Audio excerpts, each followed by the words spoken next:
Mungkin untuk mengawal dialog kita pada hari ini, Bapak mungkin bisa diceritakan kepada kita semua apa saja pencapaian yang sudah dilakukan oleh pemerintah selama 150 hari masa pemerintahannya sampai dengan hari ini.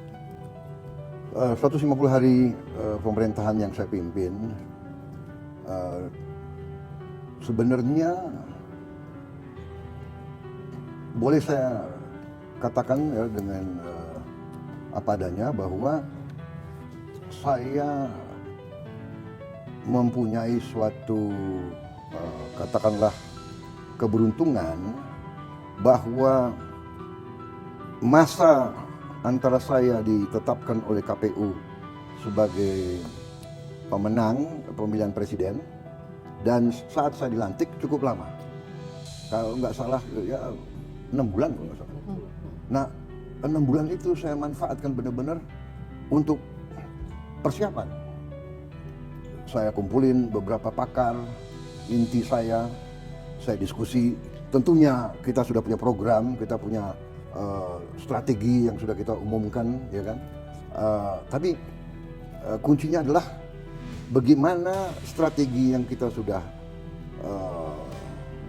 canangkan, yang sudah kita godok, bisa diimplementasi, bisa dieksekusi. Kan kuncinya itu.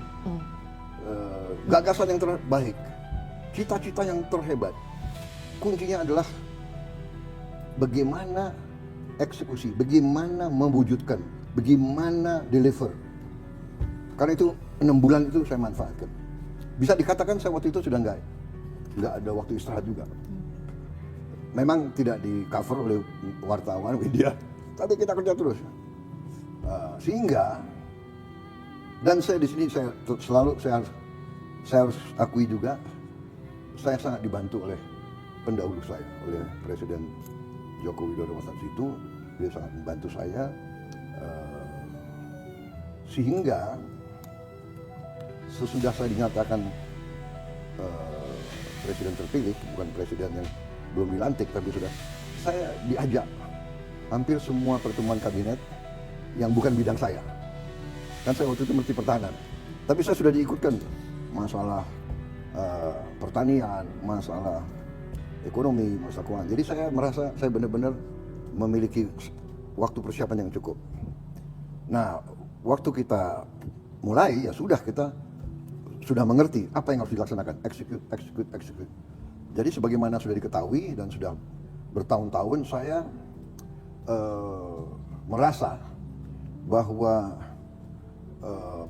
pembangunan Indonesia, ya, pembangunan ekonomi Indonesia itu kuncinya adalah landasan yang paling kokoh, yaitu swasembada pangan dan swasembada energi dan swasembada air. Dan ternyata memang PBB, ya, United Nations, dan hampir semua perencana dan pemikir ekonomi seluruh dunia melihat masalah yang dihadapi oleh dunia di abad ke-21 dan di saat-saat sekarang justru adalah itu. Food, energy, water. Yang mereka sebut FAW, food, energy, water. Jadi saya berkeyakinan itu, dan disitulah tim saya mewujudkan. Berarti apa? Kita harus swasembada pangan. Bagaimana caranya swasembada pangan? Kita harus bikin efisien, semua ladang, semua kawasan sawah dan lahan-lahan pertanian yang ada, kita harus efisienkan. Kita harus memudahkan para petani kita untuk berproduksi. Kita harus membuat petani kita makmur. Karena perkembangan 30-40 tahun menunjukkan bahwa anak-anak petani banyak yang tidak mau jadi petani lagi. Meninggalkan desa-desa. Karena merasa bahwa kehidupan petani kita itu identik dengan susah, dengan miskin. Jadi saya memperhatikan itu, puluhan tahun sejak saya masih muda, mayor, bahkan saya sudah melihat masalah Indonesia adalah masalah kuncinya adalah antara lain ya masalah pertanian. Dan saya belajar sejarah, semua negara kuat dan semua negara besar dan semua negara sukses pertaniannya kuat, pertaniannya sukses. Dari situlah saya sampailah begitu saya dilantik, keyakinan saya itulah saya wujudkan ya. Bagaimana pupuk sampai ke petani dengan tanpa terlalu banyak perizinan, terlalu banyak tanda tangan, dan jangan terlalu banyak middleman, broker, perantara. Bagaimana juga petani harga penerimaan dia, income dia, penghasilan dia bisa naik. Nah, jadi ini fenomena puluhan tahun di semua negara agraris, sering petani itu korban daripada sistem yang tidak membela mereka. Jadi kalau panen kan produksi banyak, pengusaha itu mau neken, mau beli dengan harga semurah-murahnya. Ini kan mematikan motivasi untuk produksi. Padahal petani itu adalah produsen pangan. Nah, inilah perjuangan kita lama. Nah, alhamdulillah saya jadi presiden, ya saya laksanakan keyakinan saya. Saya berterima kasih, saya punya tim di bidang pertanian yang cukup bagus ya. Menteri Pertaniannya, Wakil Menteri Pertaniannya, beberapa timnya itu. Jadi alhamdulillah yang diperkirakan awal tahun 2025 ini krisis beras.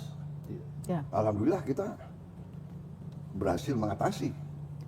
Dan yang harus kita perhatikan, tetangga-tetangga kita krisis beras, kesulitan beras.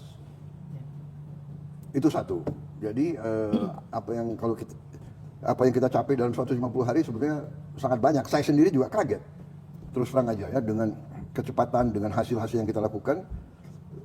Dan ini saya harus katakan ya, bahwa ini adalah hasil kerja keras tim saya, kabinet yang saya bentuk. Jadi saya merasa ada semangat dari menteri-menteri yang saya pilih, ada semangat untuk berprestasi, semangat untuk berkarya, semangat untuk saling mengisi. Jadi saya merasakan itu, sehingga banyak sekali yang kita bisa capai. Pertama, khususnya menghadapi Lebaran ini dan Ramadan ini, bulan Ramadan ini, saya merasa sangat terkesan. Pertama, bahwa harga-harga sembako terkendali. Kan saya sering mengatakan saya sudah lama jadi orang Indonesia, ya kan? Jadi saya mengalami tahun 60-an, tahun 68 kita krisis pangan. Kebetulan ayahanda saya waktu itu Menteri Perdagangan, jadi ikut mengurus.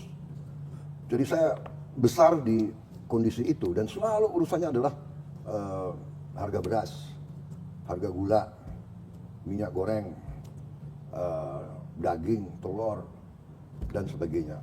Jadi saya alhamdulillah pada saat saya presiden, Lebaran saya pertama, Ramadan saya pertama, harga-harga aman. Itu saya sangat merasa bahagia. Dan menjelang itu, mungkin hampir tiap 2 malam saya telepon Menteri Pertanian atau Wakil Menteri Pertanian. Mau jam 11 malam, jam 12 malam saya telepon, bagaimana harga daging hari ini? Bagaimana harga gabah kering panen berapa? Di kabupaten ini kita pantau. Jadi saya sangat senang Menteri Pertanian itu dia punya pos komando ya. Dia pantau seluruh daerah. Laporannya masuk. Ada dashboard ya. Ada ya itu. Dan saya pernah datang pagi-pagi, saya sidak Mereka lagi monitor semua kabupaten dan sebagainya. Demikian juga masalah makan bergizi. Itu juga saya, selain harga-harga terkendali, saya juga merasa bahagia bahwa program makan bergizi yang saya canangkan, yang banyak tidak dipercaya oleh sementara orang ya, bukan banyak orang, tapi ada sementara yang awal-awal waktu kita gagas mengatakan tidak perlu, tidak bisa, tidak akan berhasil dan sebagainya. Alhamdulillah Januari tanggal 6 kita roll out, kita gelar, berkembang terus dan sampai hari ini sudah lebih 3 juta penerima manfaat dan akan terus berjalan sampai Desember. Saya perkirakan mungkin Oktober, November kita sudah bisa hampir mencapai 100% sasaran. Jadi itu yang kita, dan juga saya juga merasa bahagia ya, saya dapat laporan beberapa hari yang lalu dari Menteri Keuangan, Menteri Koordinator Perekonomian ya, dalam sidang kabinet paripurna yang terakhir bahwa kondisi fundamental ekonomi kita cukup baik. Kita punya inflasi salah satu terendah di dunia. Banyak orang bilang hutang kita banyak, memang hutang kita besar. Tapi hutang kita salah satu rasionya ya, perbandingan utang kita terhadap produksi nasional kita, terhadap PDB. Produksi bruto PDB. Kita, PDB kita, salah satu terendah. Kita di kisaran 39% dari PDB kita. Yang di bawah kita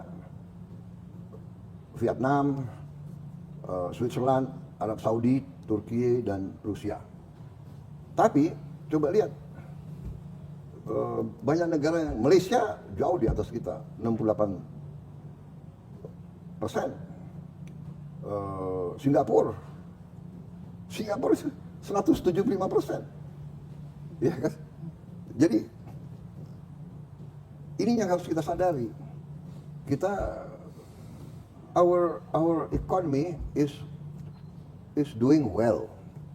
Ya kan? Kita dibandingkan dengan banyak negara lain, defisit kita juga salah satu yang rendah. Kalau kita lihat Malaysia, defisitnya di atas 5%. Brazil di atas 7%, Filipina di atas 6%. Ya kan? Kita masih di bawah 3%. Masih di bawah 3%. Jadi ini indikatornya menunjukkan bahwa ekonomi, our fundamental, landasan kita cukup baik. Tantangan banyak, hambatan banyak. Kita sudah tahu, semua kita sudah tahu. Tidak efisien, ya kan? Adanya kartel-kartel, birokrasi yang lambat, korupsi, kebocoran. Kita tahu. Tantangan kita besar, kemiskinan, tidak meratanya hasil pembangunan. Kita paham itu, makanya itu yang kita sedang mengoreksi. Saya kira sebagian besar itu kita juga salah satu yang saya sangat merasa sangat penting. Kita bulan, kalau tidak salah Februari ya, kita luncurkan Danantara. 24 Februari. 24 Februari.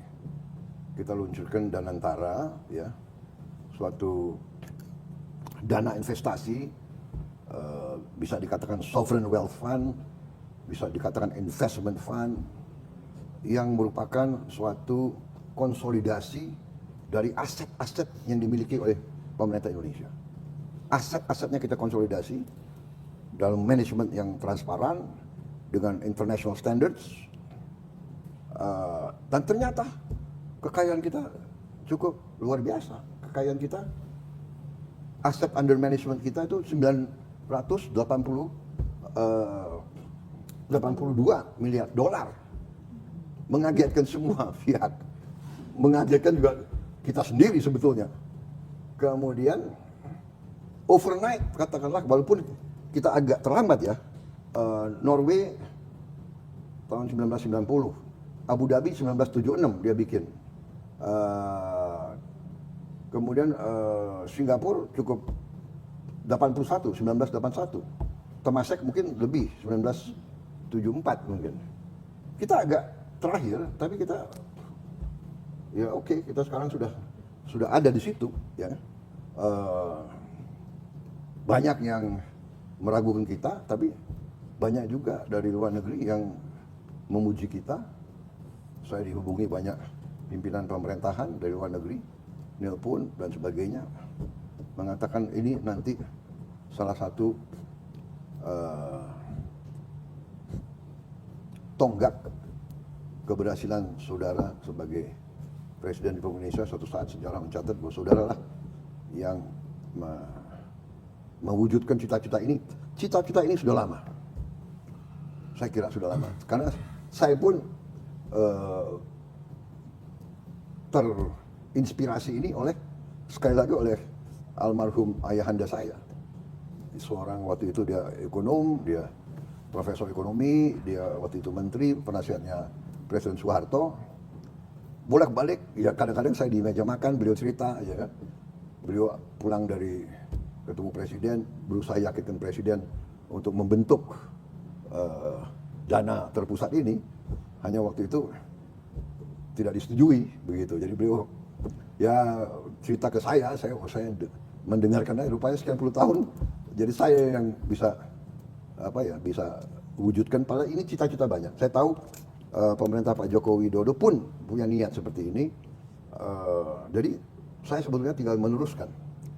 Bahkan rencana undang-undang BUMN yang memungkinkan adanya Danantara ini sebenarnya sudah dimulai di pemerintahan Pak Joko Widodo. Jadi sekarang dianggap kok cepat sekali, ya kan? Undang-undang itu sebenarnya Prosesnya udah berjalan. proses sudah lama gitu. Dan tinggal kita mungkin namanya baru ada dan sebagainya. Ya. Kira-kira itu. Sebenarnya kalau banyak sekali saya bikin suatu ringkasan kerja ini. Ini satu halaman itu adalah hasil-hasil kita. Untuk pertama kali dalam sejarah kita, umpamanya kita bikin cek kesehatan gratis untuk setiap warga negara. 1 kali setahun. Ini sangat penting. Karena apa? Daripada kita nunggu dia sakit, lebih baik kita tahu kita punya penderita TBC, tuberculosis, salah satu yang tertinggi di dunia. Dan para ahli mengatakan, begitu ketahuan sudah stadium lanjut. Padahal TBC mudah diobati. Mudah, di banyak negara sudah nggak ada TBC. Kita kenapa? Karena tidak mau ngecek, ya kan? Batuk-batuk dianggap, mungkin masuk angin, ya kan? Flu. Habis itu batuk-batuk nggak selesai-selesai, alergi. Nggak mau periksa gitu. Nah, kita bikin cek kesehatan gratis, bukan apa-apa. Kalau lebih dini ketahuan, lebih gampang, lebih murah mengobatinya gitu. Jadi korban kita bisa sangat turun. Ya banyak sekali lah. Biaya haji kita turunkan, gaji guru kita naikkan. Dan untuk pertama kali dalam sejarah kita sekarang punya data tunggal. Data tunggal sosial ekonomi nasional. Jadi sekarang kita bisa tahu persis orang miskin itu di mana, rumahnya di mana, anggota keluarga di mana, by name, by address kita sudah punya. Dan ini saya juga berharap nanti ini mungkin kita bisa verifikasi, bisa kita cek. Supaya bantuan-bantuan itu tepat sasaran gitu loh. Ya kan, jangan-jangan ada orang yang sudah nggak tergolong butuh, masih terima, dan itu kita masih menemukan. Atau orang yang berhak tidak terima. Jadi banyak sekali, saya sangat antusias. Saya sangat yakin kita berada di ambang transformasi yang besar. Ya, kita menghadapi masa yang penuh cobaan, apalagi dengan program tarif yang dicanangkan oleh Presiden Trump dari Amerika Serikat yang menggoncangkan seluruh dunia, puluhan negara terasa, iya kan? Jadi